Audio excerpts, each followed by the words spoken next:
स्वास्थ्य मंत्री डॉक्टर धन सिंह रावत का बयान, कहा सीएमओ की निगरानी में रहेंगे सभी पीपीपी मोड अस्पताल, गड़बड़ी पर अनुबंधित संस्थाओं को दिया जाएगा नोटिस।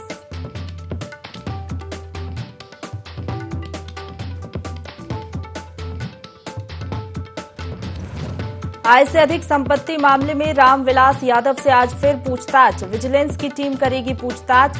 विजिलेंस को एक दिन की मिली पुलिस कस्टडी।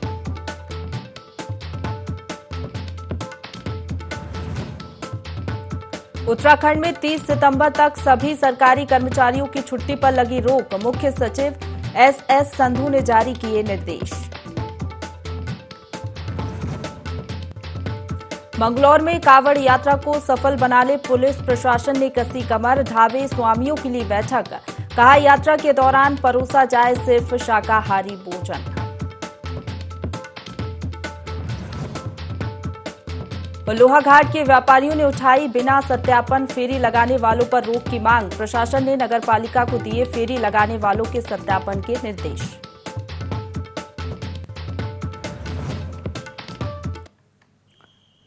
नमस्कार, देवभूमि लाइव में आप सभी का स्वागत है। आपके साथ मैं हूं प्रशंसा। बुलेटिन की शुरुआत करेंगे देहरादून की खबर के साथ, जहां पूर्व आईएएस रामविलास की एक दिन की रिमांड की मंजूरी मिल गई है। विजिलेंस स्पेशल कोर्ट ने एक दिन की रिमांड की मंजूरी दे दी है।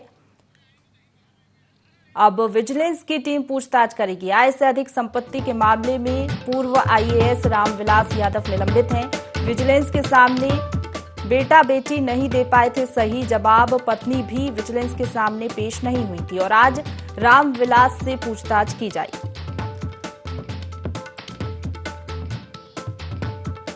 तो आय से अधिक संपत्ति के मामले में पूर्व आईएएस रामविलास यादव निलंबित हैं। पूर्व आईएएस रामविलास को एक दिन की रिमांड की मंजूरी मिल गई है। विजिलेंस स्पेशल कोर्ट ने एक दिन की रिमांड की मंजूरी दे दी है।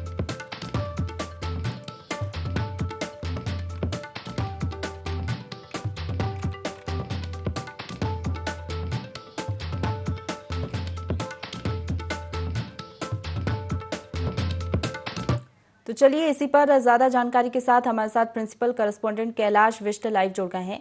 कैलाश, विजिलेंस की टीम आज पूछताछ करेगी पूर्व आईएएस से, क्या जानकारी? देखिए, 14 दिन की न्यायिक हिरासत में भेजा गया था और आज 14 दिन पूरे हो चुके हैं और एक दिन की यहाँ पर कस्टडी आज लेगी विजिलेंस उनको अपने, क्योंकि मैं आपको बता दूं कि उनका बेटा और उनकी बेटी विजिलेंस के सम्मुख उपस्थित हुए थे, लेकिन जो जवाब उन्होंने दिए वो जवाब तर्कसंगत नहीं थे, जिसके चलते एक कंफ्यूजन लगातार क्रिएट था और कई चीजें सामने नहीं आ पा रही थी। प्रशंसा, उसके अलावा उनकी पत्नी को 6 समन भेजे गए थे, 6 नोटिस भेजे गए थे विजिलेंस की टीम द्वारा, लेकिन उनकी पत्नी अभी एक बार भी विजिलेंस के सामने मौजूद नहीं हुई है। तो अब क्या कुछ असलियत है ये रामविलास यादव ही बता पाएंगे, इसलिए आज एक दिन की यहाँ पर एक दिन की आज कस्टडी मांगी है विजिलेंस ने और एक दिन की कस्टडी आज स्वीकृत यहाँ पर कोर्ट द्वारा उनको कर दी गई है। और जिस तरीके से आपको बता दें कि आय से अधिक संपत्ति का ये मामला था, बहुत बड़ा ये मामला भ्रष्टाचार का था। उत्तर प्रदेश से तार जुड़े हुए थे, क्योंकि पहले उत्तर प्रदेश में ये थे, उसके बाद प्रतिनियुक्ति पर उत्तराखंड आए थे और यहाँ पर उद्यान में अपर सचिव थे। तो जाहिर तौर पर कई ऐसी चीजें हैं जिनको लेकर विजिलेंस यहाँ पर जांच कर रहा है। उनके खातों की जब जांच की गई थी तो लाखों का वहां पर यहाँ पर जो लेन देन था वो यहाँ पर मिला, लेकिन जब सवाल उनसे पूछे गए थे रामविलास यादव से तो वो जवाब नहीं दे पाए थे। उसके अलावा जो उनका बेटा और बेटी थी, कई बार विदेशों के दौरे उन्होंने किए जिसमें लाखों रुपए खर्च हुए, उसका भी विवरण उनके बच्चे नहीं दे पाए। उनकी पत्नी को भी यहाँ पर बुलाया गया था, लेकिन उनकी पत्नी अभी तक यहाँ पर हाजिर नहीं हुई है।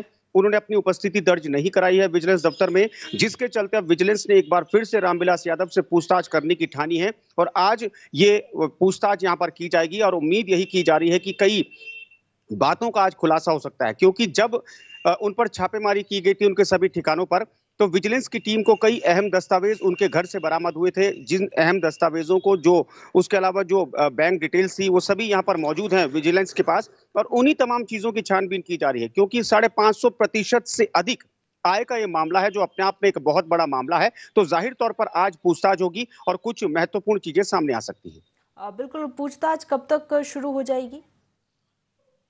देखिए, अभी दोपहर में ये पूछताछ होगी और कितने बजे तक चलेगी ये कह पाना तो मुश्किल है, क्योंकि विजिलेंस की अपनी कार्यप्रणाली होती है। लेकिन हाँ, जिस तरीके से आज विजिलेंस यहाँ पर पूछताछ कर रही है, तो ज़ाहिर तौर पर आज कड़ाई से यहाँ पर उनसे सवाल किए जाएँगे, क्योंकि उनकी पत्नी को यहाँ पर बुलाया गया था, उनके बच्चों को यहाँ पर बुलाया गया था और उनके द्वारा कोऑपरेट ना करना यहाँ पर विजिलेंस को, तो कहीं न कहीं अब शक की जो सुई है, शक क्या या पूरा यकीन यहाँ पर विजिलेंस को है कि वो संलिप्त है भ्रष्टाचार में, और यहाँ पर सही तरीके से जवाब ना दे पाना, तो कहीं न कहीं ये इशारा करता है कि ये कुछ न कुछ जो भ्रष्टाचार हुआ है, इसमें पूर्णतः संलिप्तता है रामविलास यादव की। और आज जिस तरीके से ये जो सवाल पूछे जाएंगे, तो उसको लेकर विजिलेंस की जो तैयारी है लगभग पूरी है, और आज बस अब देर इस बात की है कि सवाल वो करें और जवाब किस तरीके से यहाँ पर रामविलास देते नजर आएंगे। बिल्कुल कैलाश, यहाँ पर मामला बड़ा है तो पूछताछ भी लंबे समय तक हो सकती है, और अगर घुमा फिराकर वो जवाब देते हैं तो फिर देखने वाली बात होगी और क्या कुछ सामने आता है।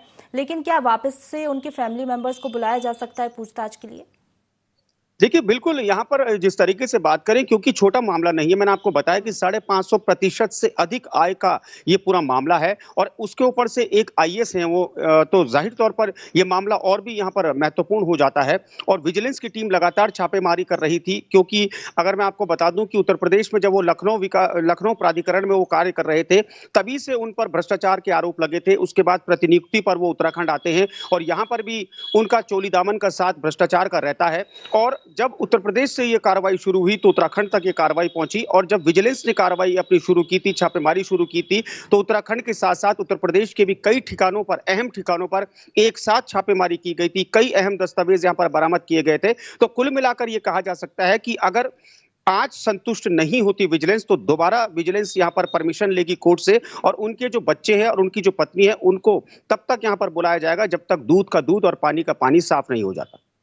बिल्कुल, चलिए आप बने रहिए कैलाश हमारे साथ। तमाम जानकारी के लिए आपका बहुत शुक्रिया। और चलिए देहरादून से एक और बड़ी खबर का रुख कर लेते हैं, जहां उत्तराखंड में 30 सितंबर तक सरकारी कर्मचारियों की छुट्टी पर रोक लग गई है। मुख्य सचिव एसएस संधू ने आदेश जारी किया है। मुख्य सचिव ने सभी अपर सचिव, प्रमुख सचिव, सचिव, विभाग अध्यक्ष को ये निर्देश जारी किए हैं। मानसून के समय राज्य में बड़े स्तर पर आपदा की घटनाएं होती हैं, उसी के चलते ये बड़ा निर्णय लिया गया है।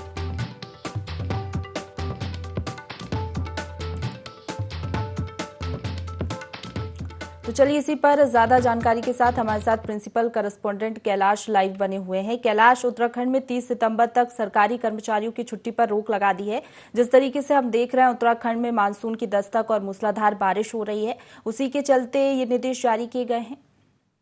बिल्कुल, मैं आपको बता दूं कि जो मुख्य सचिव हैं उन्होंने साफ तौर पर ये निर्देश जारी कर दिए हैं, जितने भी सचिव है, विभाग अध्यक्ष हैं, कि 30 सितंबर तक कोई भी सरकारी कर्मचारी छुट्टी पर नहीं जाएगा। उनकी छुट्टियों पर तत्काल प्रभाव से रोक लगा दी गई है, क्योंकि मानसून दस्तक दे चुका है उत्तराखंड में प्रशंसा। और जब जब मानसून आता है उत्तराखंड में, तो जाहिर सी बात है कि जो पहाड़ी क्षेत्र है वहां पर भीषण तबाही देखने को मिलती है। उसके अलावा मैदानी क्षेत्रों की बात करें तो जलस्तर बढ़ने से कई बार खेती का नुकसान हो जाता है, कई बार भू कटाव हो जाता है, जिसके चलते काश्तकारों को बहुत तगड़ा नुकसान होता है। तो अब किसी तरह की कोई कोताही ना बरती जाए। जो नुकसान है उस नुकसान को रोकने के लिए, खासतौर पर जो जानमाल का जो नुकसान होता है उसको रोकने के लिए यहाँ पर जो अधिकारी हैं, यहाँ पर जो कर्मचारी हैं, उनकी छुट्टियां निरस्त कर दी गई हैं। ये आदेश जारी हो चुके हैं बाकायदा सचिवालय की ओर से। और यहाँ पर जो आपदा प्रबंधन की जो टीमें हैं, मौसम विभाग की जो टीम है, एसडीआरएफ, एनडीआर की जो टीमें हैं, जो पुलिस की यहाँ पर जो टीमें हैं, इन तमाम लोगों को भी निर्देश जारी किए गए हैं कि आप लोग आपस में सामंजस्य बनाकर रखें। जो टीमें आप लोगों द्वारा गठित की गई हैं, उन टीमों को तत्काल प्रभाव से उन चिन्हित इलाकों में यहाँ पर डिप्लॉय किया जाए जहां पर अधिक संभावनाएं जताई जा सकती हैं दुर्घटनाओं की, जहां पर लैंडस्लाइड हो सकता है, जहां पर भूदसाव हो सकता है। तो इसके लिए जो टीमें जो यहाँ पर गठित की गई थी प्रशंसा, उन तमाम टीमों को डिप्लॉय किया जा चुका है। और अधिक अगर जरूरत पड़ती है तो उसके लिए भी यहाँ पर ये आदेश है कि अगर जरूरत पड़े तो शासन को तुरंत यहाँ पर इतला की जाए, ताकि शासन और ज्यादा यहाँ पर जो मदद यहाँ पर मुहैया करवा सके। क्योंकि हमने जब बरसात जब शुरू हुई थी तो 162 से ज्यादा सड़कें टूट गई थी, लेकिन तैयारियां पूरी थी, जिसको लेकर फौरी तौर पर यहाँ पर जो जेसीबीज थी, जो बुलडोजर से उनको लगाया गया और जो सड़कें थी उनको खोला गया और अभी जो सड़कें बंद है उनको भी खोलने का कार्य यहाँ पर चल रहा है। उसके अलावा एसडीआरएफ की टीम पूरी तरह सतर्क पूरे प्रदेश में यहाँ पर नजर आ रही है, क्योंकि एसडीआरएफ की टीम रेस्क्यू के लिए यहाँ पर जानी जाती है और कई ऐसे एक्सीडेंट्स अभी तक हुए हैं, यहाँ पर दुर्घटनाएं हुई हैं जिसमें एसडीआरएफ की टीम ने अपनी महत्वपूर्ण भूमिका निभाई है। तो वैसे ही तमाम कर्मचारियों की छुट्टियां भी इसीलिए यहाँ पर रद्द की गई है, ताकि कर्मचारियों की शॉर्टेज ना हो और जरूरत पड़े तो इन कर्मचारियों को भी उन इलाकों में भेजा जा सके जहां पर इस तरह के ऑपरेशंस चलाए जा रहे हैं। बिल्कुल, कांवड़ यात्रा भी शुरू होने वाली है, ऐसे में कहीं ना कहीं बहुत जरूरी भी हो जाता है ये, क्योंकि अनुमान लगाया जा रहा है कि बड़ी संख्या में यात्री पहुंच सकते हैं।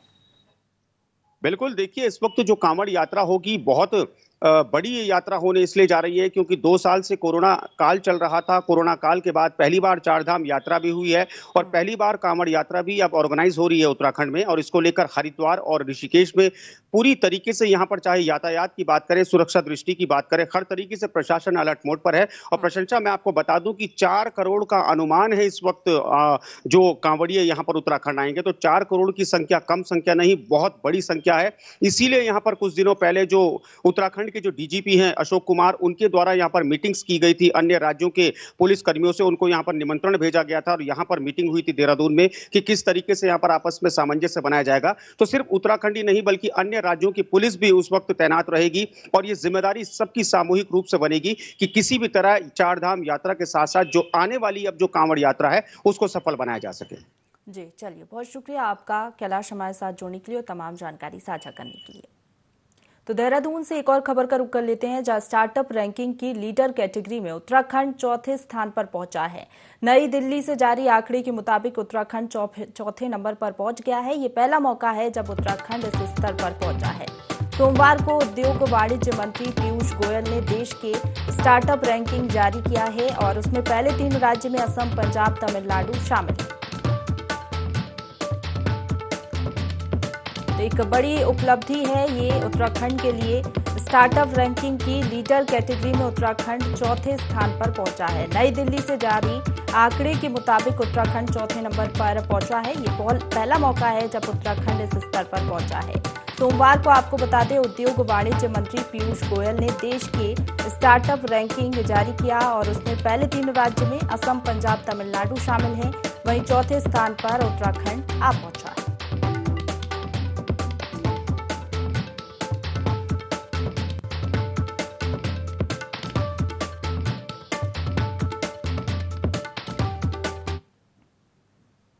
देहरादून से एक और खबर है, जहां उत्तराखंड में अगले 4 दिन भारी बारिश का अलर्ट जारी किया गया है। आज और कल मौसम विभाग ने यह अलर्ट जारी किया है। ऑरेंज अलर्ट मौसम विभाग के द्वारा जारी किया गया है। 5 और 6 जुलाई को देहरादून, पौड़ी, नैनीताल, चंपावत में ऑरेंज अलर्ट जारी किया गया है। इसके साथ ही 7 और 8 जुलाई को नैनीताल, बागेश्वर, देहरादून जिलों में येलो अलर्ट जारी किया गया है। तो बारिश से आम जनता की समस्याएं बढ़ सकती हैं। भारी बारिश से संवेदनशील इलाकों में भूस्खलन गिरने की संभावना जताई गई है और निचले इलाकों में भी जल भराव हो सकता है। तो देहरादून से खबर बता रहे हैं, उत्तराखंड में अगले 4 दिन भारी बारिश का अलर्ट जारी किया गया है। आज और कल मौसम विभाग ने यह अलर्ट जारी किया है। 5 और 6 जुलाई को देहरादून, पौड़ी, नैनीताल, चंपावत में ऑरेंज अलर्ट जारी किया गया है। वहीं 7 और 8 जुलाई की बात की जाए तो यहां पर नैनीताल, बागेश्वर, देहरादून जिलों में येलो अलर्ट जारी किया गया है। तो बारिश से आम जनता की समस्याएं कहीं ना कहीं बढ़ सकती हैं, क्योंकि जब ज़्यादा बारिश होती है तो संवेदनशील इलाकों में भूस्खलन गिरने की संभावना होती है। इसके साथ ही चट्टानें भी गिरने की संभावना बनी रहती है, जिससे रोड बाधित हो जाते हैं और निचले इलाकों में भी जल भराव की समस्या उत्पन्न हो जाती है।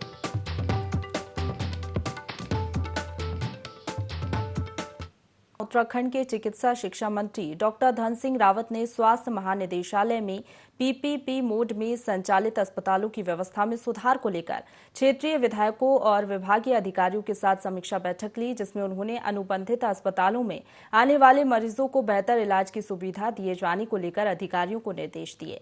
साथ ही क्षेत्रीय विधायकों से सुझाव मांगे। विभागीय मंत्री ने पीपीपी मोड में संचालित अस्पतालों में बेहतर स्वास्थ्य व्यवस्थाएं बनाए रखने के लिए वहां पर तैनात सीएमएस के साथ ही संबंधित जनपद के सीएमओ को भी जिम्मेदारी निभाने को कहा है।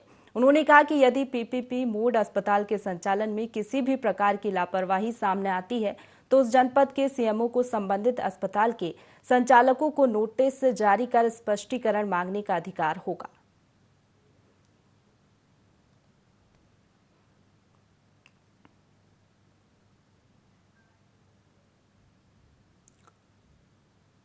वन विकास निगम के अध्यक्ष कैलाश गहतोड़ी पहली बार लोहाघाट पहुंचे, जिनका भाजपा कार्यकर्ताओं ने फूल मालाओं से जोरदार स्वागत किया। बता दें कि ऋषिश्वर मंदिर प्रांगण में नगरपालिका अध्यक्ष गोविंद वर्मा के नेतृत्व में हुए सम्मान समारोह में भाजपा पदाधिकारी और कार्यकर्ताओं ने उनका जोरदार स्वागत किया और समस्याओं को लेकर ज्ञापन सौंपा। वहीं वन विकास निगम अध्यक्ष कैलाश गहतोड़ी ने कहा कि प्रदेश के युवा सीएम पुष्कर सिंह धामी के नेतृत्व में चंपावत विधानसभा के साथ साथ लोहाघाट विधानसभा का भी भरपूर विकास किया जाएगा। आगे गहतोड़ी ने कहा कि वन निगम को आगे बढ़ाने के लिए उन्होंने योजनाएं बनाना शुरू कर दी हैं।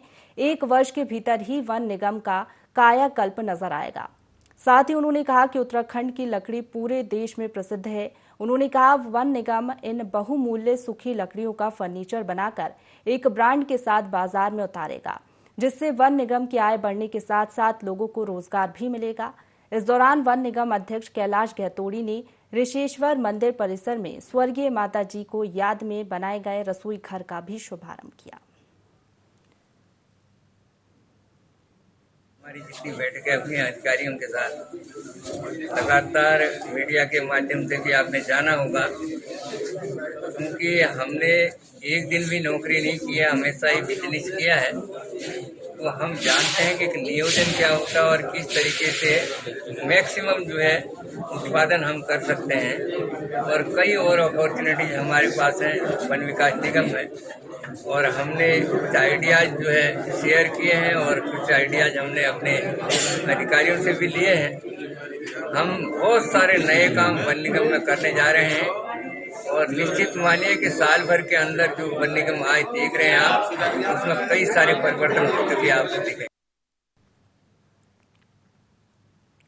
भाजपा के प्रदेश अध्यक्ष मदन कौशिक ने स्वर्ग आश्रम में चल रही पौड़ी जिले के जिला प्रशिक्षण वर्ग में कार्यकर्ताओं को संबोधित किया। इस दौरान उन्होंने कहा कि हाल के वर्षा में दुनिया के साथ भारत का जुड़ाव मूलतः देश के आर्थिक विकास व जननायक प्रधानमंत्री नरेंद्र मोदी के असाधारण नेतृत्व के कारण संभव हुआ है। आज हमारे घरेलू उद्देश्यों को हासिल करने के लिए अंतर्राष्ट्रीय समुदाय के साथ जुड़ाव की आवश्यकता महत्वपूर्ण है। इसी प्रकार समकालीन समय में सैन्य, कूटनीतिक, आर्थिक शक्तियों ने पारंपरिक विदेश नीति के दृष्टिकोण से आगे बढ़कर व्यापक वैश्विक प्रतिबद्धताओं की ओर अपना रुख किया है। उन्होंने कहा कि कालांतर में कई वैश्विक घटनाएं घटित हुई थी, वह भी वैश्विक दृष्टिकोण में शामिल हैं। अमेरिका राष्ट्रपति बाइडेन भी भारत के साथ अपने संबंधों की प्रगाढ़ता को बढ़ाने का कार्य कर रहे हैं।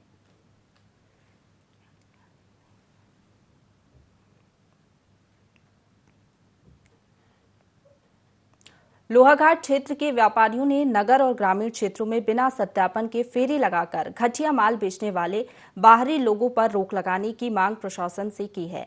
लोहाघाट व्यापार मंडल अध्यक्ष भैरव राय ने बताया कि बाहर से आकर क्षेत्र में घटिया माल बेचने वाले लोगों पर लगाम लगाने और सत्यापन करने की मांग को लेकर लोहाघाट के एसडीएम को ज्ञापन दिया गया है। बाहरी लोग फर्जी आईडी बनाकर क्षेत्र में घूम रहे हैं। इनके द्वारा दूर ग्रामीण क्षेत्रों में आपराधिक घटना को अंजाम दिया जा सकता है। इन लोगों के कारण क्षेत्र के व्यापारियों का व्यापार भी प्रभावित हो रहा है। प्रशासन को इन लोगों पर तुरंत रोक लगानी चाहिए। वहीं लोहाघाट के एसडीएम रिंकू विश ने कहा कि व्यापारियों की मांग का संज्ञान लेते हुए जिला पंचायत और नगर पालिका से इन लोगों का सत्यापन कर जरूरी कागजात देखकर लाइसेंस निर्गत करने के आदेश दे दिए गए हैं। पुलिस को भी आदेश दे दिए गए हैं कि इनके आईडी प्रूफ की गहनता से जांच करने के बाद ही इन्हें सत्यापन प्रमाण पत्र दिया जाए। जिन लोगों के पास सत्यापन नहीं होगा उन क्षेत्र में आने की अनुमति नहीं दी जाएगी। द्वारा हमें अवगत कराया गया कि कुछ बाहरी व्यक्तियों द्वारा और बिना जीएसटी के और ये निम्न गुणवत्ता का माल जो है बेचा जा रहा है, और जिससे लोगों के साथ एक सरेआम एक ठगी की जा रही है। जांच की तो पता चला कि कई के तो आधार कार्ड ही गलत है और किसी के पास कोई इस सामान का कोई पर्चा नहीं था। प्रशासन से निवेदन किया है और उप जिलाधिकारी महोदय के माध्यम से हमने एक ज्ञापन दिया है कि फेरी वालों का सत्यापन हो और इस पे जो है व्यापार संघ की भी अनुमति ली जाए, सहमति ली जाए और जिससे कि ये आने वाले समय में एक ये जो ठगी हो रही है, जो सरेआम ठगी हम कहेंगे, और इस ठगी को रोका जाए। और यही निवेदन हमने जिलाधिकारी से किया था और उनका पत्र भी हमको मिला है और उन्होंने हमें आश्वस्त किया है कि जिला पंचायत और नगर पंचायत द्वारा ये लाइसेंस बनाने की प्रक्रिया की जाएगी। व्यापार मंडल द्वारा दिए गए ज्ञापन पर स्थानीय पुलिस को, अपर मुख्य अधिकारी जिला पंचायत को, नगर पालिका को और सेल टैक्स विभाग को हमारे द्वारा निर्देशित कर दिया गया है कि इनके लाइसेंसों की जांच करें और इनकी जो गुणवत्तापूर्ण मार है, जीएसटी पे कर रहे हैं या नहीं पे कर रहे हैं, इस संबंध में जांच करें और इनके द्वारा अगर वास्तव में शिकायत सही पाई जाती है तो इनके विरुद्ध पुलिस सक्षम धारा में। चंपावत जिला अधिकारी नरेंद्र सिंह भंडारी ने टनकपुर के पूर्णागिरी तहसील सभागार में रेलवे अतिक्रमण अभियान से प्रभावित परिवारों की समस्याओं को स्थानीय जनप्रतिनिधियों और रेलवे अधिकारियों की मौजूदगी में सुना। इस दौरान प्रभावितों की ओर से अपना पक्ष रखते हुए अतिक्रमण के नाम पर कार्रवाई के संबंध में अपनी बात रखी गई। बैठक में जिला अधिकारी ने उपस्थित स्थानीय लोगों को अवगत कराया कि रेलवे भूमि का संयुक्त सर्वे राजस्व विभाग तहसील टनकपुर एवं रेलवे द्वारा किया जा रहा है। बिना संयुक्त सर्वे पूर्ण हुए कोई भी कार्रवाई अतिक्रमण के संबंध में नहीं होगी और मानसून के मद्देनजर भी अतिक्रमण नहीं हटेगा। उन्होंने कहा कि भूमि का सर्वे का कार्य चल रहा है, जिसके पूर्ण होने के बाद ही वैधानिक प्रक्रिया के तहत कार्रवाई की जाएगी। दो बैठकें की थी हमने, एक तो जनपद हेडक्वार्टर में रेलवे को बुला के, उनके अधिकारियों को बुला के, और एक पब्लिक के साथ एक अलग से आज बैठक की है। तो इसमें दोनों में ये निकल के आ रहा है कि जो लीगल प्रोसेस है वही कार्रवाई की जाए। तो बहुत से केस में मैटर्स कोर्ट में पेंडिंग है, तो उनके खिलाफ कार्रवाई बिल्कुल नहीं होनी चाहिए जब तक कि कोर्ट से वो निस्तारण ना हो जाए। सब जुडिस मैटर का मतलब पूरा लीगल प्रोसेस से ही कार्रवाई होनी चाहिए, ये हमने निर्देश दिए हैं। और जो जॉइंट सर्वे चल रहा है प्रशासन और रेलवे का, क्योंकि ये बहुत पुरानी 100 साल से भी पुराने इसके नक्शे हैं और इसमें भी बहुत डिफरेंसेस हैं राजस्व और रेलवे में। तो हमने यही निर्देश दिए हैं कि इन डिफरेंसेस पे आप जॉइंट सर्वे कर लीजिए ताकि कोई भी इनजस्टिस नहीं हो और जो भी कार्रवाई हो उसमें जो हमारे नेचुरल जस्टिस के प्रिंसिपल्स हों उनका फॉलो किया जाए। तो ये दो निर्देश हमने आज बैठक में दिए। नंदनगर से करीब 1 किलोमीटर आगे सितोल मोटर मार्ग पर सोमवार को एक गाय घास चरने के दौरान फिसलकर नंदाकनी नदी किनारे अटक गई, जिसकी सूचना जिला आपदा प्रबंधन को दी गई। सूचना के बाद एनडीआरएफ को रेस्क्यू के लिए मौके पर भेजा गया, जिसके बाद कड़ी मशक्कत से एनडीआरएफ की टीम ने गाय को बचाया।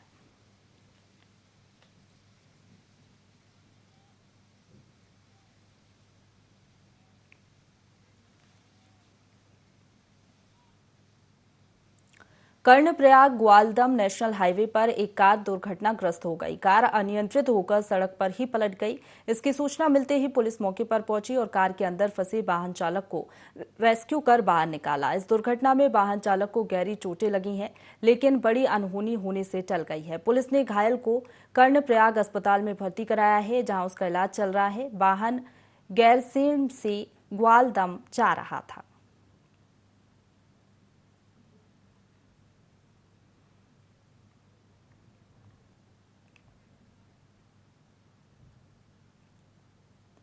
पौड़ी गढ़वाल से प्रेमी से नाराज अल्मोड़ी की एक युवती श्रीनगर जल विद्युत परियोजना की झील में कूद गई। जल पुलिस के गोताखोरों ने समय से सूचना मिलने और जान जोखिम में डालकर उस युवती की जान बचा ली। युवती को प्राथमिक उपचार के लिए बेस अस्पताल में भर्ती कराया गया है। युवती अल्मोड़ा की रहने वाली थी। युवती ने गढ़वाल विश्वविद्यालय से एमएससी और बीएससी की पढ़ाई की है।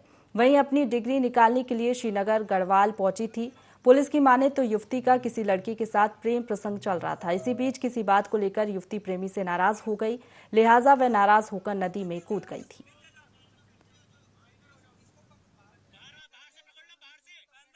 मिली 8:25 पे, जिससे हम अपने निजी वाहन से तुरंत ही पहुंच गए थे। राफ्ट ले जाते तो काफ़ी वक्त लग जाता इसमें, तो हम बिना राफ्ट के ही लाइफ जैकेट पहनी 3 आदमी नदी में कूदे। हमारे कांस्टेबल विनोद नेगी, एससीपी उत्तम सिंह भंडारी और गोताखोर महेंद्र सिंह नेगी, जो तीनों कूदे। तो लड़की हेल्प चिल्ला रही थी, जिस कारण यहाँ पे काफ़ी चुनौतीपूर्ण कार्य था और हम लोगों ने कम से कम समय में ये रेस्क्यू किया और लड़की को निकाला गया और 108 के द्वारा हॉस्पिटल भेजा। नैनीताल के हल्द्वानी मार्ग में नैना गांव के पास वाहन अनियंत्रित होकर गहरी खाई में गिर गया। हादसे में वाहन सवार 4 लोग बुरी तरह जख्मी हो गए। सूचना पर पहुंची पुलिस ने स्थानीय लोगों के साथ मिलकर रेस्क्यू अभियान चलाया। इसके बाद घायलों को अस्पताल पहुंचाया गया। जानकारी के मुताबिक नगीना बिजनौर निवासी से कार से नैनीताल से हल्द्वानी की ओर जा रहे थे, तभी नैना गांव के पास यह हादसा हो गया। इसी के साथ बुलेटिन में फिलहाल इतना ही। खबरों का सिलसिला लगातार जारी है, आप बने रहिए हमारे साथ।